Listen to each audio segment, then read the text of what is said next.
Hello, lovely viewers. Welcome to another edition of the Rising Youth Talk Show with me, Tete Mante Albert, as your host. And today, I'm bringing you an interesting discussion from a wonderful young man, and he is a youth activist who has done a lot. I mean, he's been able to move through the student terrain to champion certain things in that domain. Today we are talking to him to know more about him, share his experience, and tell us what he is up to at the moment. He is in the person of Mr. Berimah Andy. Berimah, you're welcome to the Rising Youth Talk Show. Thank you very much. My viewers are ready for you, and I believe you're ready to let us know you more as well. Sure. Well, as you earlier on stated, my name is Andy Berimah. Sure. 27-year-old young man. Yeah, I would say young man. You look 30. No, please. Is it because of the beer? No, that is just something I'm just. Okay. Because as a man, you have to look fearful, but not ugly. Not ugly. Like like the way they say. Exactly. So that's why I left my beard just like this. Sure. Anyway, I'm 27. Yes, and I'm in a family of 5. That is to say, my mom, my dad, my 2 siblings. That's my younger sisters and myself. Yes, and I would want to just give a brief about myself. I wouldn't want to go that much. Yeah, so I had my junior high school level at St. Anthony RC Basic School, which is located in Accra, Fish Pond to be precise. Fish Pond. Yeah, that's the area, the locality. And then after my junior high level of education, I continued to do my senior high school level at Koforidua Senior High School. By then, it was called Koforidua Senior High School. But during our time, when I was about to complete, it now changed to Otibuaten Senior High School. Yeah, so in short, so no more Koforidua. No more Koforidua. But we were the last batch for Koforidua. Yeah. Okay. So I believe that is something. So that is the brief intro for Berimah. But now let's get deep and then go into our discussion for today. Andy Berimah. Someone will say, who is Andy Berimah in the youth activism sort of? Who is Andy Berimah? Because we now know where you come from. Now you know you have siblings. But then who is Andy Berimah in the terrain that we know him? Who is Andy Berimah? All right. Thank you for your question. Anyway, I would take this opportunity to thank my viewers, my supporters, and everybody watching me. Andy Berimah is a student activist. I am more concerned, or I am poised in trying to, make things right in the student politics era, and not even limited to the student politics alone, but beyond. So can we say you are a student political activist? Exactly. Okay. Yeah, I'm just clearing my way or my path to the mainstream politics. Okay. Exactly. Okay. So that is apparently what I think this is a clear indication you have an interest for the main. Sure. Okay. Yeah. It's a good call. I mean, we need youth to rise up to some challenges and then climb up to certain ladders in our political. Exactly. Okay. So as a youth political activist, especially in the student terrain, what are some of these things that you do that makes your particular position or portfolio or the interest to be that voice for students? What ignites this passion in you? Aside from you mentioned you have interest for politics, but then having interest in politics doesn't let you just go into championing issues for. So what brought that edge? What brought that? Well, let me say I'll start from when I started picking up the leadership skills and maybe taking the leadership part. That was when I was in my junior high school level. Okay. Yes. I always have interest in helping people, and always leading people positively or positive wise. So my junior high school level, I think I took a leadership quality, which is to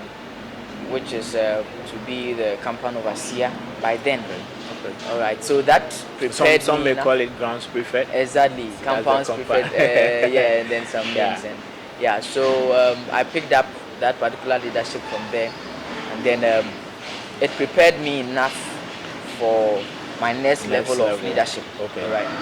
By then we were so young, and then we were naive about politics and leadership and other stuff. So I think that point it really gave us the technical know-how to how to handle people and how to solve situations when they come and then other stuff. Yeah. So yeah, so right from that, when I entered into my secondary school level of education, yeah, I think I was the protocol prefect, yes, of Koforidua Senior High School, and so many challenges came up, and so I sat down quietly and I was like, no, once I'm able to handle issues like this, and then I'm able to mobilize people, and when I speak, sometimes I'm very young, but when I speak, sometimes it gets into people and other stuff, and I decided that no, fine. I would want to build myself up and enter into the mainstream politics. And so when I entered into my tertiary level of education also, there are so many things that gave me the insight to probe more into politics. What are some of these things that make you to have that to probe into this? Oh, okay. I would say because initially that you mentioned when you were the protocol for the senior high, you were taking certain challenges. Yeah. I mean, what are some of these? Some of these that. All right. My SHS leadership was more or less like you know how SHS people are, diverse. You meet people who are older than you, you meet younger than you, and then but once you have the quality to be a leader. Initially, when I was young, I was quick-tempered. Okay. Yeah. Okay. I get angry very easily. Yes, that was when we were in the. Is that not what brought the drive for active? Exactly. So people, really triggered me, pushed me into so many things that I learned so many lessons from. Okay. All right. So in fact, it trained me, gave me more insight, and then I really learned, and I learned so many lessons, which is apparently pushing me into the mainstream politics. So when we talk about my junior high school level, I said earlier that I was very quick-tempered. I didn't know how to handle issues. Okay. When issues are before me, I deal with them emotionally. Okay. And so I had opportunities to meet one or two people who were already in the political era, to shaping my life, shaping my ways in politics, and it drive me into my senior high school. Okay. So me being the protocol prefect, you know what protocol means. You are in charge of the appearance of students, check their conduct, exactly, what they do, those stuff. Exactly. You make sure they are prescribed. Yeah. Everything they do is accurate and everything. Yeah. So that is apparently what I was doing. And so you meet people who are older than you, and you have to command them to do something. The right thing. You see, and I was very young, very small. When you see me, and apparently you see that I'm very cute and other stuff. So yeah, so I was very cute and very young, and but I was able to manage in a way with the help of my senior housemaster. Okay. So he liked me so much, and then he really, even though I was a little bit stubborn, but he knew how. You were then in a boarding house. Yes. You were then in a boarding house. Yes. Okay. So many things happened, and that was when I was able to learn how to be calm if there is a situation on board. Yeah, because there was a time that something happened and it had to turn into something else. Yeah. Can you let us on that thing? If it's shareable. All right. There was a time back there in secondary school where there was one guy who was non-prescribed, and then by then the compound prefect, ordered him to bring whatever he was putting on. It was a chain, a phone chain, Chain. a phone watch. Oh, okay. That okay. smartwatch. Smartwatch, yeah. And then by there, he had argument with the guy, and I thought I was in charge of that, and so I was going to force the person, command more respect or command. And respect is not commanded; it's end. And it generated into a fight. And in fact, I was beaten. Oh yes. I have to be very frank. You've admitted that. Yes. I was beaten. In fact, just one blow landed me on the floor. And so I learned from that because it took me several days to recover from that blow. Then it was a heavy blow. Because you see the guy very TikTok. The guy was very, and I look at the guy upwards like this, and the guy looks me downwards. And so the guy was like, where then? And then by the time I realized, boom, on the floor. Whoa. And so when I got up, I don't have to accept defeat by then. I have to run my mouth and a little, and then I saw myself, in the dormitory, and in fact, it gave me the lesson of my life. So from that time, and then every counseling they give me, I take it into consideration.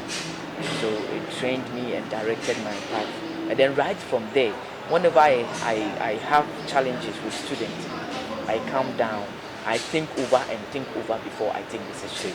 So that's it. It's been a great one. I'm just imagining how that blow landed. I'm telling you. I didn't see it coming. I could have just dodged, but I didn't see it coming. By the time I realized, it was gone. Oh, it was gone. I was on the floor. Well, we thank God for that blow, because if not that today, you would have still been in that temperament. I'm telling you, yes. But then, so it brought it's all good. So now let's look into your educational life. Since we are still in that area, we're looking at that. In our terrain, like Africans, or in our culture life, some people have the opportunity to chase good academic excellence. Some too doesn't have that means to chase it, and they have to go the extra mile, do certain things before they take up those academic challenges. How was it for you when you coming up? How was education for you? Was it challenging? Was it a thing that family easily supported, so I just have to pass through? How was your educational ladder like? All right, I would say that every small child is stubborn in one or the other way. When we get or we attain the ages of adolescence, we feel that we are adolescent, we are grown, and then we do things in our own way. Yeah. So I think right after my junior high school, during my junior high school, there were sort of some up and downs because of the broken home. My mom is no more with my dad. So you had a broken exactly home at that early stage. Even when I was young, before I was even 1 year old. Oh really? Yes. My mom and my dad weren't anymore. They divorced. Okay. And the outcome of a divorce, the consequences. The child that suffers it. Suffers. Exactly. So I'll take this opportunity to appreciate my mom, Susan Kwame. That's her name. Wherever you are watching Auntie me, Susan. Susan Kwame, wherever you are watching me, I thank you so much. God bless you for your training and everything, your support and everything. She was the one who stood as a man. Okay. What was that then? What was that? That was overseas. By then, when the temperament is up, everybody thinks I'm going my way, I'm doing this, and there is temperament. So it was my mom who stood for me. She stood so firm. God bless her. Because she went through. I can see you speaking passionately on this one. I'm telling you, yes, because I feel it. Gone were those days I never felt what she went through. Okay. But today you were then young to understand exactly. Those things. But now I understand because I have faced life. I have gone through it myself. So I've known how it is. Yeah, so she stood firm. She took me through my basic school level, my junior high school level, but I was somehow stubborn because, we young guys, it gets to a time that we feel that we are. Yeah, you are there. Exactly. So it got to a point, she has to also get annoyed, correct me in other ways I wouldn't understand. There was an argument here and there. Oh yeah, I've been through a lot. I've been through a lot, and during my SHS level two, you know, certain things came up and other things, and then so in fact, what do you? There are so many challenges, combining academics. I mean, you can bear me witness combining academics in the tertiary In the or tertiary, even in the secondary school level isn't because you want to acquire very high esteem of academics excellence, and combining it with leadership is not easy because sometimes your colleagues will be in class and you and you will have be to on the field. definitely. Exactly. You sometimes during my secondary school level, you see, we'll be having a very serious lecture, and then the senior housemaster will just send for you. Call the protocol prefect. For me, You are supposed to do this. You didn't do your work, and so you have to do it. And so I kept losing so many class or so many lectures, and okay. by God being so good, it didn't it affect me in any way. It didn't affect me in any way. So I was able to make it and make it and make it. And then when it comes to my tertiary level, I don't know if you want us to dive Oh into yeah, yeah. that. We'll get We'll get we'll into get that. All right, into no problem. we'll get into that one. But let's Exactly. look. Fine, we can talk about its challenges. Getting into tertiary. What some? Did you face some challenges getting in there? Like you said, mom and dad were together. Like some students would have to go toil before they will be able to fend for themselves. Exactly. I mean, during this tertiary period, did you go through such? Well, after my secondary school level, you know, any secondary school leaver would have to Work or would in want a to way. work to Yeah, do okay, something that is our small. dispensation. That's how Exactly. That is how our the own, generation is. has become. Yeah. So I went through some teaching. I taught for some number of years. Okay. Then right after that, I worked at a factory, of which I was just accumulating myself, just get more experience to face the future ahead of me. Okay, but it wasn't to gather capital or funds to be able to get into the tertiary. No, that wasn't That my wasn't the basic. Yeah, motive. that was my motive. Okay. Yes, but I was just to stay in the house and to do Rather, nothing. okay. You have to just keep busy. All right. And then it landed me to work as a factory hand at one of the factories in the industrial area. And then I left That is there. in Accra. Accra. I left there and then I entered into movie Oh. production. Yeah, movie production. Were you then acting or you were Well, I was producing? playing diverse roles. Roles. I could direct. Initially, when I went as an actor, and so right after that, I had more. I gained more experience, and executive producers and then the directors, trained us to direct. We can direct, in the movie industry. I could direct somebody to act in a way, and then when they saw that I was, putting my maximum effort, I was doing best. I was given a position of the assistant production manager by then. So I was just managing the affairs of the firm. How old were you then? Oh, I was very young by then because I completed SHS when I was around 18 to 19. 18, 19. Yeah, so that was means, early. Yeah, that was early. So I think that was 21, 22. I was a production manager by then. Yeah. Wow. The assistant production manager. Alexander Movie Production, which was located in Accra. I think I've heard of You've that. heard of that, yes. So I was the production of which I have ID cards, everything. So right from there, I think the production manager then had to travel, and so the office was vacant. So they moved me to the production manager. They moved me from the assistant production manager to the production manager. So I was managing the affairs till I entered into a tertiary. It's like a training school. All right, a training school, Ghana Water Training School. Okay, so you've been to a tertiary institution before I came to. Okay, so this is your second. This is my second tertiary technical institution. university. Yeah, so right from there, I graduated. I was posted, and then I thought it twice to further up my educational level or educational level. I moved to the next level. Yeah, so I was admitted here into Master Technical University. then I'm reading HND Civil Engineering. All right, so the discussion is getting hotter and hotter and hotter, and we're going to bring you more. So don't move from this very channel. Be reminded that this show is brought to you by Oils Fast Food inside Amekom, Kumasi, and you can order for your food, any food at all you want in this very season that we are. You know, we are in a COVID era where you don't need to be going about. Exactly.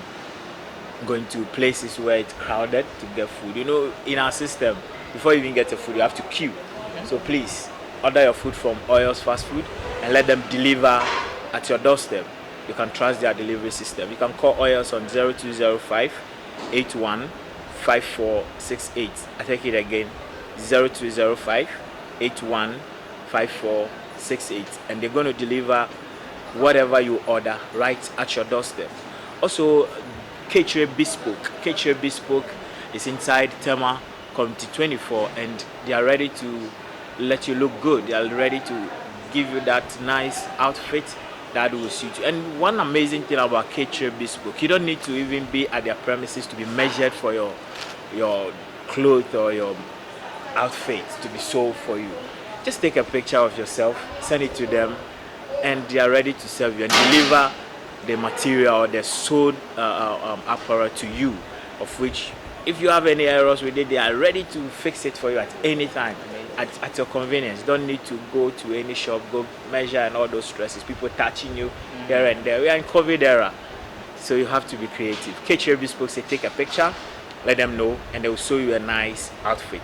Call Catering Bespoke on 0248 877 605.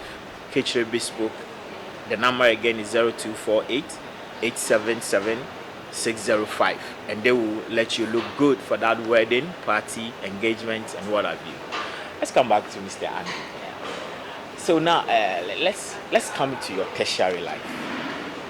In tertiary, you took up a particular challenge, which is to contest for a particular election at your tertiary level. I mean, being in the tertiary education, and I being a youth activist in the political terrain, I think it was a good call. But can you let us on in this particular one? How did that passion came by to vie for that position? What, if you can let us on that particular position and what transpired? Thank you so much. I think I earlier on stated that my previous leadership, the leadership I had in my previous years, okay, prepared me enough towards my upcoming future leadership qualities or something like that. Yeah. So right after I was admitted, even before I even came to pick forms and then fill in after, I had this notion in mind that when I enter into this part of my tertiary level of education, I'm going to contest for a position, which is apparently the SRC presidency. So before you even step in, you had it I had planned. a motive, yes. I had a motive. So I started, preparing myself right from first year to contest for SRC presidency. Okay. So majority of the lecturers even knew that I was going for that particular position. Okay. Yeah. So I contested for, when I was in my second year, second semester. I contested for, first semester, sorry. First semester. Yeah, I contested for SRC presidency. But before that, had you then been in any position in the tertiary terrain before that? Yes. I was the class prefect, the class representative for the whole class, right from first year and second year. And so when I was vying for the SRC presidency, one of the requirements is that you can't combine two positions at the same time. You need to drop one and then the class is pulling me, then the whole school too is, you have to campaign and that stuff. So sometimes the lecturers would have to call you, you have to meet us here and other stuff. So I had to hand over to someone else for me to concentrate more on the presidency. Yeah, so we campaigned, we did a whole lot of things, combining academics and campaign. It wasn't easy. It wasn't it easy a at tedious all. one? Yes, talking about my course, the course I'm pursuing. It's not Okay. a small course anyway. Yeah. It's not something you should joke around with. Civil engineering is a broad, course, which demands your time and your devotion and everything, and you have to be dedicated to that particular course. Yes, but I was able to blend the two, and I'm doing very, very well in the field of study, in my field of study. Yeah. So I contested for SRC presidency, which so many things happened, even before the elections, during the elections, and after the elections. We all know the pros and cons of Exactly. elections. Things will go Exactly. into it. Exactly. But student election, is it involving? I mean, capital-wise, is it? Sure. Is it involving? Yeah, you would have to be ready for financial, Because someone will say, okay, it's a student terrain. Yeah. I mean, we all are students. We are being catered for by our parents. So how then do I have to spend money if I am that minor who is chasing a dream? Yeah. And parents supporting you? Why do we spend money into it? That's why I asked that question. Is it capital intensive? Because apparently you should decide before you contest for a portfolio. You should sit down, ponder over it. You should know what goes in and out of it. You should know that you are going to spend your time, you are going to spend your money in it to campaign and other stuff. And it's like tertiary politics is just like the next level to the mainstream politics. So you can just imagine mainstream politics. You see how they can spend money in campaigning, doing this, doing that, doing this, just to gain or to have victory. Exactly. So the same thing applies to tertiary, but just that tertiary, it is somehow minor. It doesn't go. Approximately, how much did you put into it? Oh well. Approximately. Talking about putting money into this, a lot. I would say estimated price or estimated amount to be about, but it doesn't go beyond 10,000. 10,000. Yeah, 10,000. But one may ask, a student, how did you came about 10,000 to run an election? I mean, run through an election. Well, were you then working or doing something that was fetching you money? Yeah, I was working. You I am working. So I'm presently working. Oh, okay. Exactly. So I'm presently working. So I saved for towards it. Yeah. Let's get it. Because I knew what I was going to do. Okay. So I saved apparently towards it. Right. So we had so many issues, of which do you want us to dive into? I'm ready. If Exactly. you are ready. Yeah, exactly. So I want to know you. I want to know everything. So if you are ready, I'm ready. I believe my viewers are equally ready. So many things happened. People heard a lot, but today I am speaking. I am saying it. All right. Before our elections, we're supposed to pick forms. You fill the forms and then you file it. And then all these processes were done based on the new constitution. Yes, the new constitution, the SRC new constitution. Yeah. The constitution that governs the student body. Okay. All right. But so, then there was an old constitution. Yes. Which was then revised to a new constitution. Okay. Yes. There was an old constitution which was revised to a new constitution, and that was what we were using to run the student affairs. Yes. So we filed nominations. We did everything using the new constitution by then. Okay. All right. So we were all, progressing until a point where we had to, in politics, some people somewhere will be doing your background investigations and other stuff of which you don't know. Yeah. And so that was what happened, and then some other people defaulted because in the constitution, one of the requirements for SRC presidency is you are supposed to meet the CGPA of 3.0 and above. Okay, so your CGPA has to be 3.0 and above to be able to contest the presidency. And then 2.70 for other portfolios. Yes. Okay. And so about 2 or 3 candidates were found wanting because they don't meet the qualification. The stated CGPA requirement. and so it blew an alarm, of which some of us we wrote petitions on that effect, because if they don't meet that particular CGPA requirement, then it means that they don't. But had they then picked nomination forms? Yes. Before this. Exactly. Okay. Before that. So under which criteria were they given the form? I don't know. That if this is questionable. Okay. Exactly. Because what I know is that before someone picks a form and fills and files, before the person will file the nomination, there should be a background check on the person by the Judicial Council chairperson or the Judicial Council, so that they will know whether the information given by the aspirant is accurate. But I don't know what happened, and that is questionable. Whatever they did is questionable. So we all went through filing stage, and so when we were about to go for vetting, I think we even went for vetting using the new constitution. For vetting? Yeah, we were vetted. We went through, all of us went even when you have identified this error? No, that was after the vetting. Okay. After the vetting. We went for vetting. Okay. So right after the vetting process, that was where certain things came up like this. Okay. So we were supposed to disqualify those people who defaulted, but I don't know what happened. There were issues here and there. People said they don't understand, and one particular candidate who defaulted also went to have his own background checks on the constitution. And then from what he was saying, he was like, the new constitution hasn't been approved by the academic board of the institution.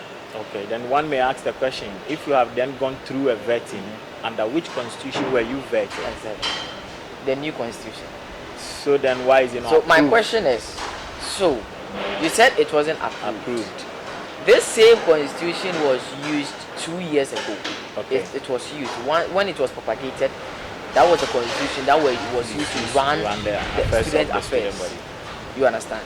And so why is it that now we've been able to identify that you've defaulted? Now, let me understand you. You're saying that the revised edition of the constitution before your term has been used twice. 2 consecutive years. Okay. Then it means it's approved. It's approved. You understand? Okay. So the question is that someone will ask, so if you say it wasn't approved, so where was management when the previous year's administration were using it? Okay. Obviously, you can't tell me you didn't know. You didn't know. Yeah. You can't tell me you are naive of it, because whatever process the SRC does, it is based on the constitution. All right, sure.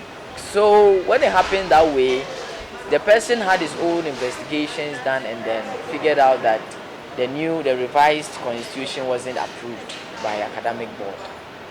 Normally before a constitution will be propagated or being used, it has to go through a series of progresses and processes for the academic board to approve it before it can be used. So when the person blew this alarm, it means that based on the old constitution, they qualify. Okay. But based on the new constitution, they don't qualify. So they are supposed to be disqualified. Okay. And so they also said, one particular person said he wouldn't understand that we will use the new constitution to disqualify him, whilst he qualifies based on the old constitution. And then the new constitution is not approved by academic board. The question I have over there is that you, the same person, did you not know that the new constitution wasn't approved, but you allowed it to be used through the filing process and then the vetting process? You kept mute. So now that you saw that you've seen that it's going to go against you, you are now trying to raise a counter allegations or arguments against it. I get you. You see the point? Yeah. All right. Yeah. So we also, because initially, if you are saying it isn't accurate or perhaps it's not approved, then from the very word go, it shouldn't have been exactly. used. It shouldn't have. But if it has been used to serve you a nomination form, at the same time vet you, then it means it is legitimate enough to go through lawful. You are using it.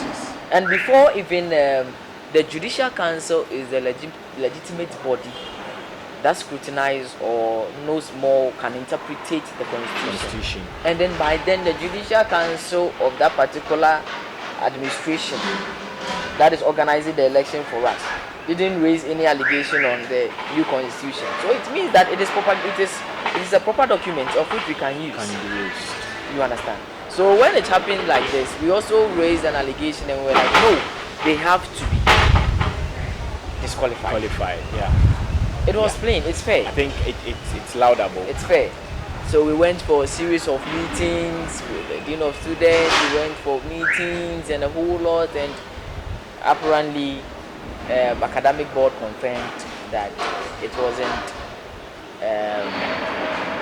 approved, and so we are supposed to use the old constitution.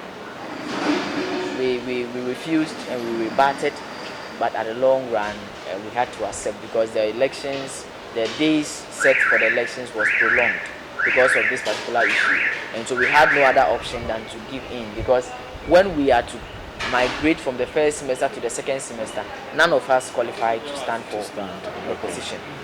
So we had to let go and then have the election. So during the elections, before the elections, we heard certain rumors. People were trying to manipulate the elections, and then other stuff, but we didn't give much attention to that. So during the election day, so many things happened. The freezing of the system,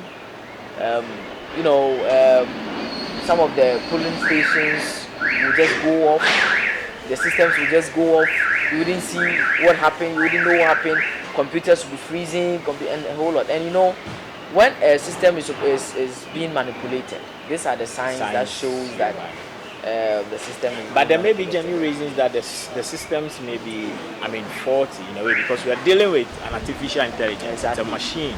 And so therefore it's subject to errors. So what if it's a genuine case that those machines are really faulty? It was a continuous something that happened. Consistently during the period. Exactly. It is different if once in a while it happens that way. But this time round, it can just go off and then comes back at what time it wants. Okay. You understand? Which gives. Had this been so in the previous elections?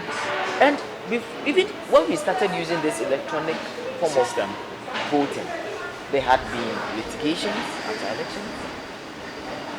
Every single year after elections, there were litigations. Previously, when they were going by the manual form of voting, there hadn't been any litigations after elections. Okay.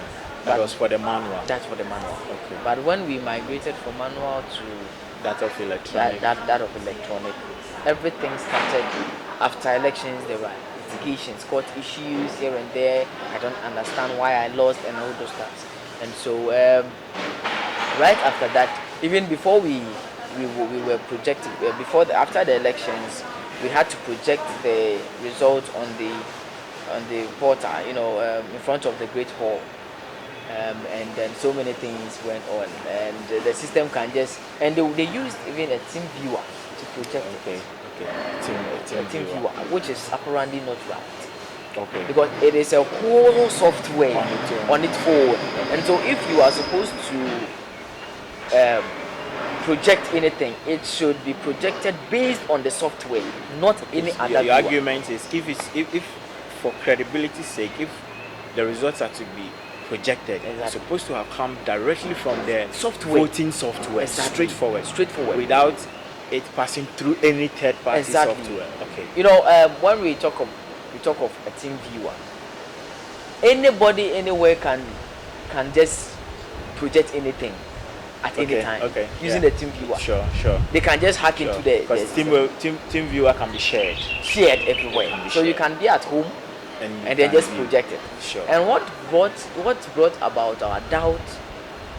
What we doubted so much on this software thing, because the software will be like, we are projecting the result for the WUCOM. Then the president's face will come. Oh, okay. You see, so it wasn't accurate. Accurate. So it gave us so many room for us to think. IT personnel came into it, even as at the time they were projecting the results. IT technicians were around. Okay. My IT technician, who I wanted to just come and view and then see whether things were going right, was there. So after everything, he told me that no, things didn't go right because from the way even the projection is happening. Yes, it means that apparently there is something happening somewhere. So that means someone somewhere is projecting the result. Okay. All right. So after everything, I decided to let go of everything. But we had sort of sittings, we had meetings upon meetings, and we weighed our evidences. And aside that, we had so many evidences, of which I wouldn't want to bring it out here because the issue is currently still in yeah, I was going to come to that because somewhere last year, which was 2019, you marched the institution to court based on these electoral processes. So I wanted to go into that. What is it? You took them there because of these same issues you're having with the technical aspect of the electronic system? All right. Or there were other factors considered? There were a whole lot of things involved. Right after the elections, I wrote petitions even before the election. When we got to find out that some people are not supposed to be eligible for the filing of nominations and to even contest for portfolios, we wrote petitions upon petitions upon petitions. But one thing I have noticed about this particular institution is that they don't respect your rights as a student, especially that of the SRC. When petitions come to their office, instead of them to call you, sit you down, and then address issues, iron things out for peace to prevail, they will just ignore your petition. And so I compiled those petitions there. The petitions I wrote, of which they never even bothered to give hearing to, I compiled them, and then I'm bringing down what ignited my court issue. All right. So after the elections, apparently I have equal right to demand for a system audit. Okay. Because I am a candidate. You need to be sure of your results. So I wrote petitions I wrote petition to the Judicial Council of the SRC requesting for. But I'm baffled a bit about something in the sense that now you found all these flaws with the system, even right from the vetting stage, nomination stage, on and on. You found errors where you petitioned the SRC and that of management, and nothing was done. So what made you step into the light to still push out the agenda to contest when you know that there are flaws and hasn't been resorted or hasn't been addressed? How then did you go on to to the extent of being on the ballot sheet to be voted for? Someone may say that going through all this and at the end seeing your face on the ballot means that every issue is resolved. So why didn't you stop the process initially to save you the stress of this court? Going through courts and other stuff, and you waited to go through the process before that. Yes, is it not a point that one can say you have then accepted it by faith? Yes, that was a very big mistake we did over there. But one particular thing is that we have number of candidates, and the majority carries the vote. Okay. All right. So when we had meetings upon meetings with, but this is not a matter of a majority interest. It's your right as a candidate to demand that the fairness or the right thing is done. Fine. You know what happened? They promised to make sure the elections go fairly. Okay. That was what ignited us to allow the elections to be. Was this promise on paper or just No, it was like a meeting. It was minuted. You understand? We met with academic board. We spoke with academic board. In fact, they were trying their best to make sure that things go right. They gave us their words that they were going to make sure that the elections go right. Okay, so I don't blame management. Okay, what I blame the Judicial Council was the fact that you knew that the constitution wasn't revised, but yet still you allowed it to be used during the process. And then management also, um, where they went wrong was where they allowed right from 2 years or 3 years back. Any proof that 2 years ago was using Oh, yes, proof? we have proofs. we have I have my concrete evidence. I have evidences to that. Okay. They used it to run the SRC. They used it for their projects, for the SRC academic years projects. They do. Okay. That is what they use, because before you would have a project being done, you have to go through the procurement process of the SRC, whatever it is, and that was exactly what they used. So management, you never knew that the constitution wasn't, yet you allowed it. That is where management had a problem. All right. So after all, I wrote petitions to the Judicial Council. They never bothered to reply. I wrote another reminder. They never bothered to reply. Until now, I wrote directly to the Dean of Students. Nothing. They didn't call me to. Well, was enough follow-up time? Yes. I because it was very important to me. I wanted to know actually what really went wrong, because I wanted a system audit. And so the system audit would tell me that, okay, this number of people voted for you, and this person voted for this person voted for this. Understand? Good. So finally, I think I wrote to the Dean of Students, and then I think the Dean of Students asked the Judicial Council chairman to call me to address issues. And so when I went, he was saying that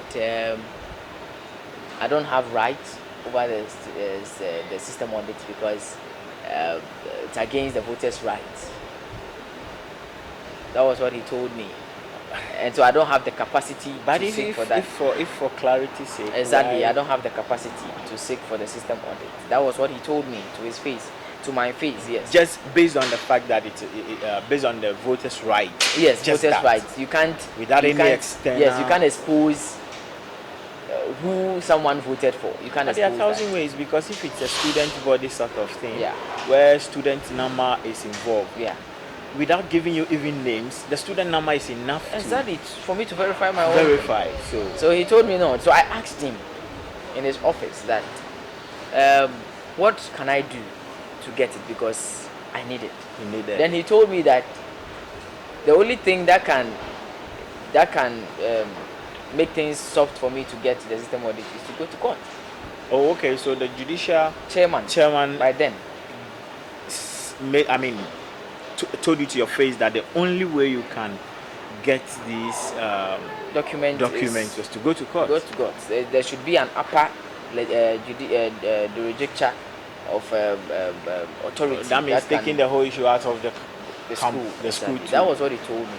So when he told me, I was like, oh, okay. Maybe he thought I wouldn't go that extra mile. So he thought I would just forget it when he tells me to go to court. And so I took it up. I sought for legal advice. I met a lawyer. I explained everything to the lawyer. And but had he not said that? Had he not said that? Had he not brought in the law? I would have gone. Would you? Because it was a second choice. It was another part of. You were then looking into that. Yes, I wanted to exhaust the internal mechanisms before that. The school status code talks about that. Before you can take any issue outside the should be beyond the internal. Exactly, you should exhaust the internal mechanism before you can take things up to another level. And so I sought for legal advice, and then the law states that it's not right, because I have equal rights to the system audit. Exactly, to the system, because I am a candidate. People voted for me, so I have every right to know, seek for that. So my lawyer wrote a petition to the school. My lawyer is called lawyer Williams Kusi from the Dominions Chambers, Chelsea House. So I explained everything to him. So he wrote he issued the first petition to the school, because and then the school also responded, and then the school was like, I should give my grounds why I'm seeking for the system audit. Okay. So when it happened that way, I also wrote back to the them, school, explaining why you need and it. I gave vivid reasons why I You said need. I needed the evidence. I gave them evidences, what I thought went wrong and what I felt showed that the system was manipulated. I gave them into pieces, breakdown. I break it down for them. Then I brought it to them. So when I sent it to them, when they received the petition, that's a response to their letter or to their petition. I was called by the dean, by then Dean of Students Affairs, Okay. in his office. Okay.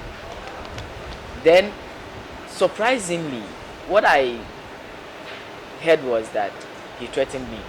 The In dean his threatened office, you. yes. In his office. Seriously, well, in what way would Yes, he threatened me that, do I know what I'm doing anyway?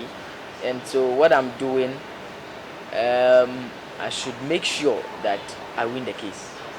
But if I don't, he will take he will take he said he will take academic actions. He will take actions against me. you. And I was like, wow. So I didn't say anything. Then I said, okay, thank you. Then I left. So that also is recorded, because you can't call me and threaten me. No, you can't do that. I am a junior staff of the institution. Okay. I'm a student. Yeah. You were also And I a have stakeholder. equal rights, yes. A stakeholder. So if I don't understand something, why shouldn't I air it out? Sure. So You that we deserve can that right, at exactly, least. so that we can just iron things out and then talk things over for me to understand. That is the same way if you don't understand something, But I'm still. you take me to the disciplinary committee. I'm still confused. On which grounds would he threaten you? Yes, he said Because- you will take disciplinary actions against me. On which grounds? That I'm taking the school to court. To court. When you want to. But I wrote fairness. petitions upon petitions. You never bothered to say anything. So if I'm taking the case to court, yes, I want to test the law to see what the law says about it, or what the law would also speak about the matter. It. And of course, if the law should pass judgment, that'll be okay. That was what I had in my mind. Yeah. So right after that, after the petition, after the threatening, what I was saw this threatening recorded at the court when you were there? Then, I mean, did your lawyer got hold of this threat? Yes, to that's why I'm perhaps saying work that. around. That's why I'm saying that. It's recorded. I had evidence. I wouldn't go there, but I have an evidence that stated that Okay. he threatened me. Okay. From his statement, it was mere threat. Yeah. So I had that evidence, one corner, Okay. and then That if West come to West today, you can. yes, I can just bring it out. I have all evidences. I don't. If you even steal my phone, You or get my that phone gets money. missing, I have a backup. Okay. Exactly. Okay. So what happened is that right after that, we gave some number of time. We weren't hearing from the school, so we sent another reminder from my lawyer's chambers from the High Court, and so they never bothered to respond. The school never bothered to respond again. Then what happened was that I heard they were going to have a handing over ceremony, neglecting the case in court, not even seeing to or solving the matter in court, but they want to go ahead with a swearing in. But the school activity has to progress. Yes, but then, regardless of the issues. if the SRC is not operating, Okay. the dean of students is supposed to take charge. Yeah. And apparently, my Per the petition Constitution. was not on the entire office, but it was it was on the office of the SRC president. The presidency. I Okay, so vowed it for means the presidency. the others can be sworn in to work, Exactly. whilst the presidency gets Exactly. held on. The point of the point is that apparently, I mean, the secretary can be sworn in as the acting president, and then act on behalf of the president. That was the main idea. But because, in quote, the president is who their eyes was on, or that particular office was where they. Is that your perception that their eyes were there? That is the point. That is the point. That's actually That is the point. I have evidence. I have whatever I because, you see, see. because I mean, if, like you're saying, if the secretary should even take the position of the president, Exactly. Is that not going to hinder the developmental No. progress of the school No. as a student body? No. Why? Why? Because every acting, because let's say the president is not there, there's an issue. So Okay. does it mean that everything should be a standstill? No. Should be has to go stagnant? on. No. The dean of students is there. Apparently, every student, our father is the dean of students. Okay, and so everything that happens has to go through the dean of students. Okay. So projects, everything It goes through him to approve. He doesn't, I mean, bring out those initiatives. Exactly, but the acting president is there. If the president is not around, His Excellency Nana Akufo-Addo, the president of Ghana, is not around, and the vice is there. Okay, so right now, the issue is on the president, and the presidency it's involving the vice, and the good. All right, so let's say His Excellency Mahmoud Bawumia is not also around.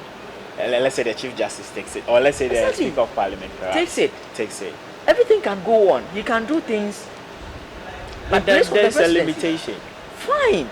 That means that we have a time being pursuing the case in court. If they should have done their own things right, this issue would have been dead a long time ago for them to have their own president. But they delayed the process. Okay. Alright. So the school had to hold ransom of the whole SRC. So it wasn't operating. The SRC wasn't operating because, but I was personally on only the SRC President. the office of the president, but not any other office. Okay. So because of that, I even wrote petition that they should allow the swearing in to be done for the other portfolios so that the president would solve the problem before the president would be sworn in. But they never bothered. And so they said they were going to have a handing over and swearing in ceremony done for the executive, the new executive. And I was like, really? There is an impending case in the High Court. It means that you don't even respect the law. Okay. So when I heard that, then I brought a writ of sermon. Okay, so you placed an injunction on that of the... No. The injunction you didn't come. You went to summon them first? Yes, a writ of sermon. Okay. Now, no, sorry. The dean threatened me after I served the writ of sermon. Concerning the swearing. The swearing in. Okay. So That the was writ of that was so- after when. Exactly. So I placed a stop on Okay. the. Then I now ceremony. understand why he would threaten you, Yes. because I was you being are an impediment onto to the progress. development. Exactly. I get it. So he threatened me, and then I never bothered. I didn't mind. Then I guess someone wouldn't take that as a threat because it came out of anger or pain. You can't say anything out of anger. And Okay, in the sight of law. Exactly. It's in the sight of law. It isn't so. In You this have era, to- no. I Even get if it. somebody tells you train out, Train out, be home. it's a threat. Even if my head aches me, it means that You have done something. you are guilty. You are a suspect. I get you.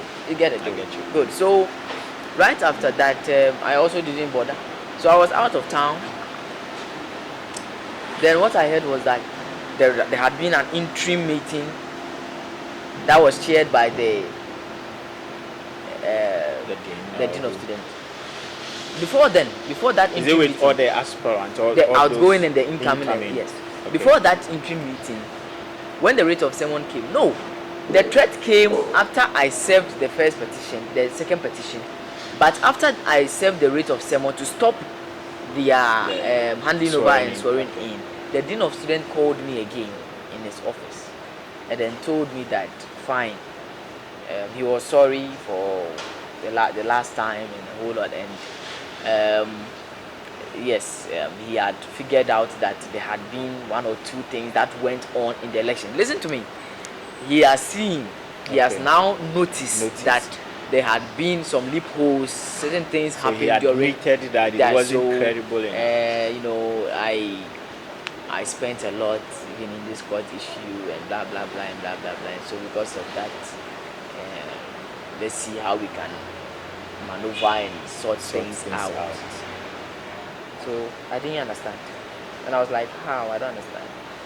So that we can all the monies you've incurred during this process, we can pay it. So like a compensation, something like that, sort of. something like that, compensation. And I told him that, in fact, my lawyer has given me strict warnings not to speak on this matter, because as it stands now, the law is taking the issue up.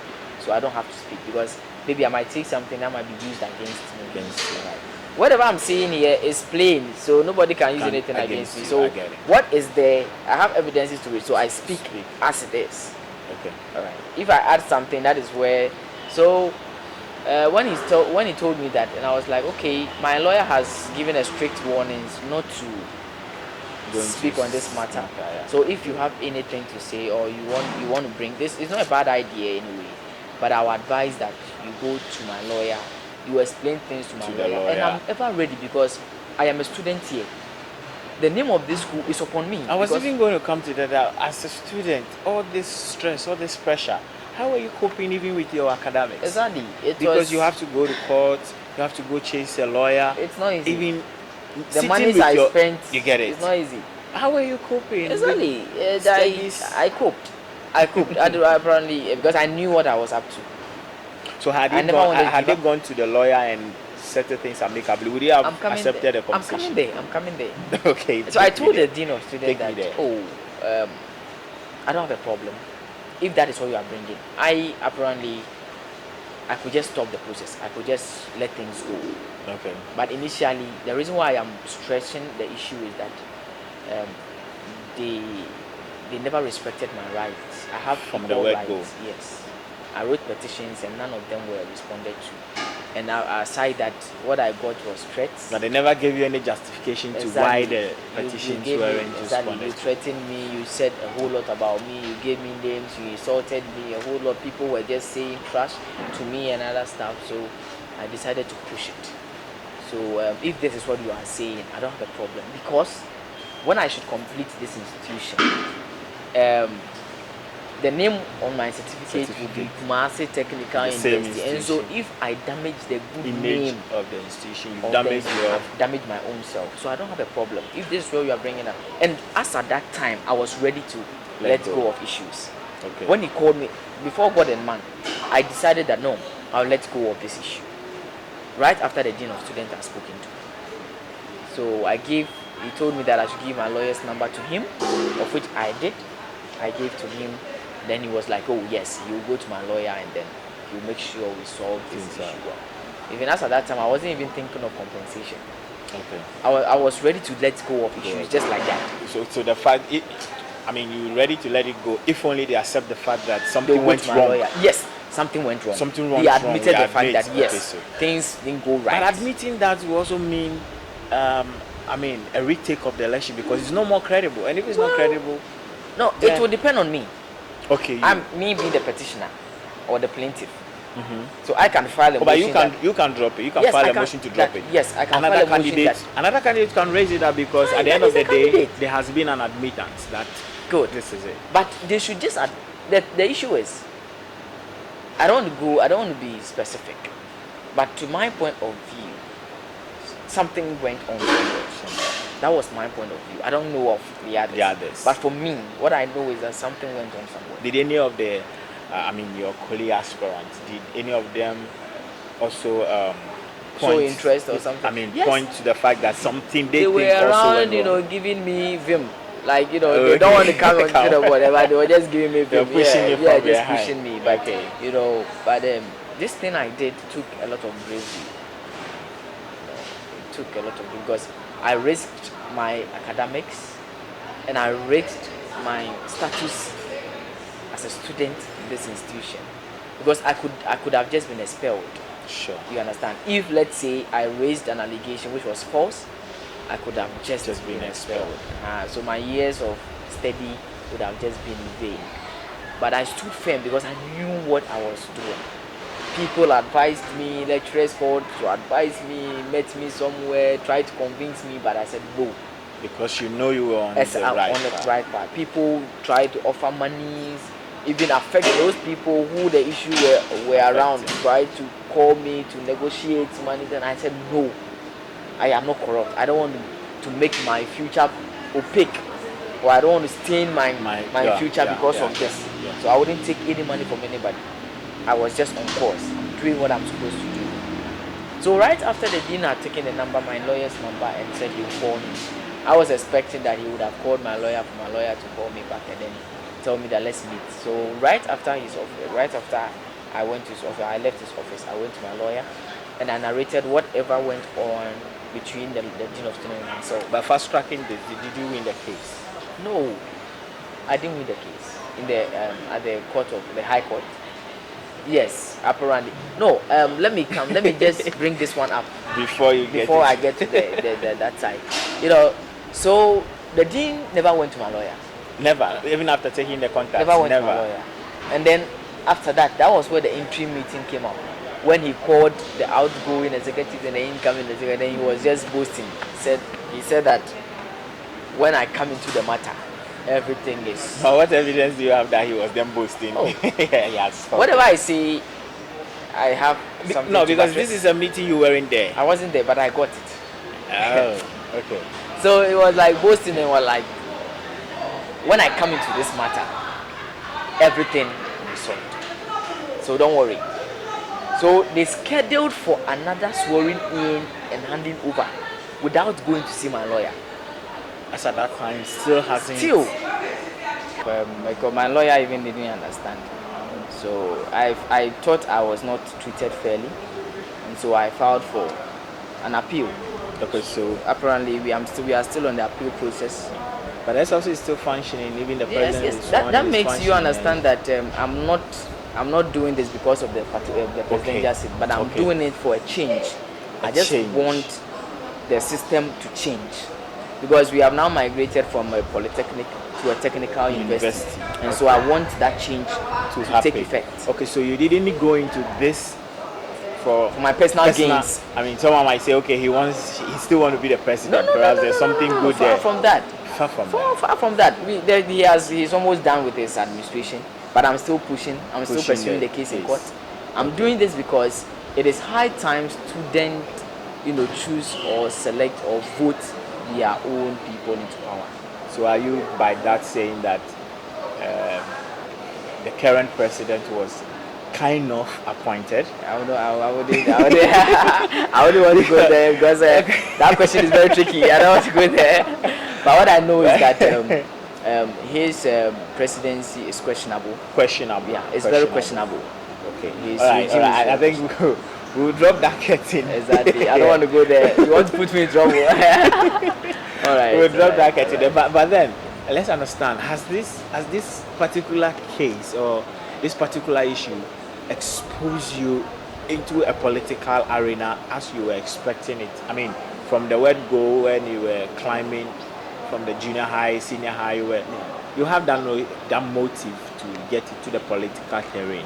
So many ways. Getting into your political life. So many ways. It has exposed me to a lot of political gurus. Okay, so that's a positive side. Yes, and it has also exposed me to people. Can you name some of these gurus? I beg. I don't want to go there. Let's know. No, I don't want to go there. Like because this is something that is so bravery. Okay? Yeah, but it is a good call to let a youth out there know that if you see something wrong going on somewhere, don't keep mute on it.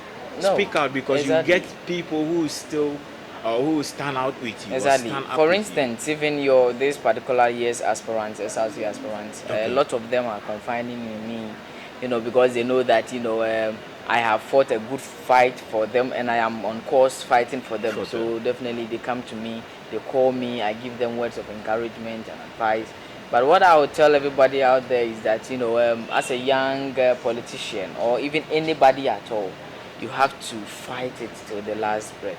You don't have to give up. Just be steadfast, because you know what you are doing. Once what you are doing is genuine and you know that it's a good cause, you just champion it. That's it. You don't have setbacks. You just have to try and push harder, because whatever I did was very bravery. People wouldn't get the heart to do what I did. So finally, we are yet in another election terrain with student politics and stuff.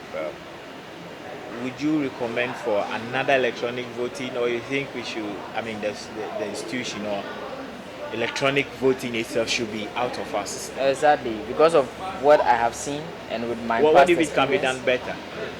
Well, the system itself can be compromised. You understand? And so for me, I believe that even the whole nation, Ghana as a whole, at large, we go by manual voting. You get it? And how much So more you're advocating 18,000 for students? manual. Exactly, manual is better.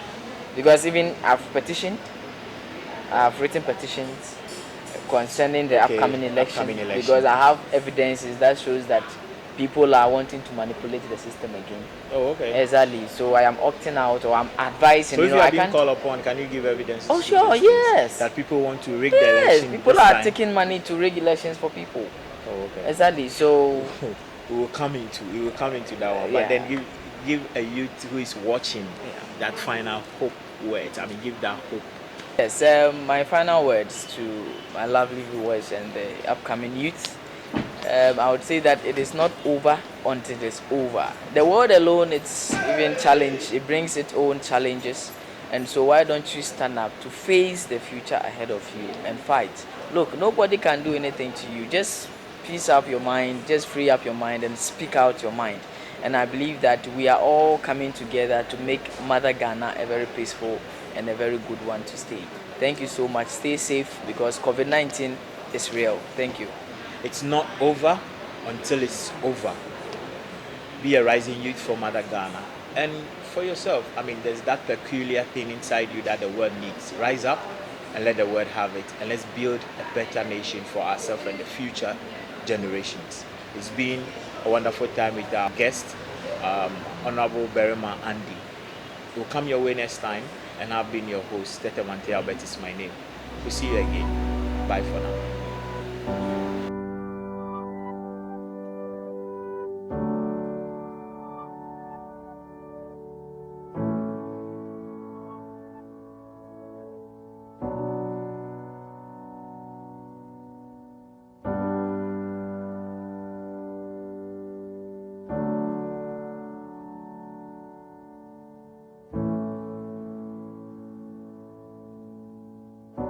Spirit, lead me where my trust is without